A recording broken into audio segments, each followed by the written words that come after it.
مساء الخير، إيه الأخبار؟ احنا بنصور وقت الغروب. روف جميل قوي في موقع مميز جدا في مدينة شاطئ النخيل العجمي، الكيلو 21، 324 متر. الدور على شقتين بس، مسجل في الجمعية وفي عداد كهرباء.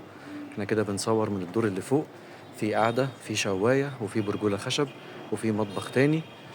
روف مسجل في الجمعية، في عداد كهرباء، وفي أسانسير.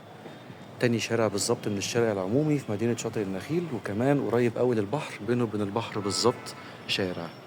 احنا كده ده الدور اللي فوق، دي ملكية خاصة لصاحب الروف، ممكن نقفلها بالكامل. وبعدين عندنا هنا سلم داخلي، سلم مباني، وكمان في جدار فاصل من الخشب للخصوصية بين الروفين جنب بعض. ده كده السلم الداخلي، الدرج كله رخام. وهنا تراس كبير،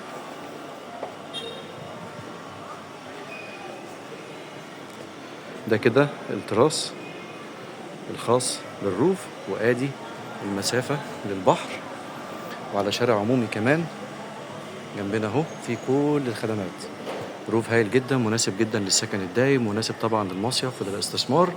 وادي كده الريسبشن، ريسبشن كبير ياخد 3 قطع.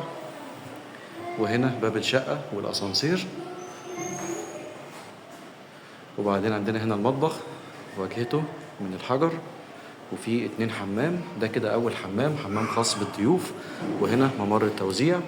هنا المطبخ فيه طقم مطبخ كامل وفيه رخامتين. ده كده طقم المطبخ اهو بالكامل على قطعتين. وهنا كده شباك المناولة. وبعدين قدامنا الحمام الرئيسي، ده كده الحمام رقم 2. وبعدين هنروح على غرفتين النوم. دي غرفة النوم رقم 1، وهنا غرفة النوم رقم 2. شقة زائد روف، غرفتين نوم، 2 حمام، ريسبشن 3 قطع. إجمالي المساحة 324 متر بالتقسيط على سنة. بندفع النص مقدم وبنستلم فورا، والنص الباقي بالتقسيط على سنة. مسجل في الجمعية، في عداد كهرباء، وفي أسانسير كامل المرافق. مدينة 6 أكتوبر العجمي، الكيلو 21.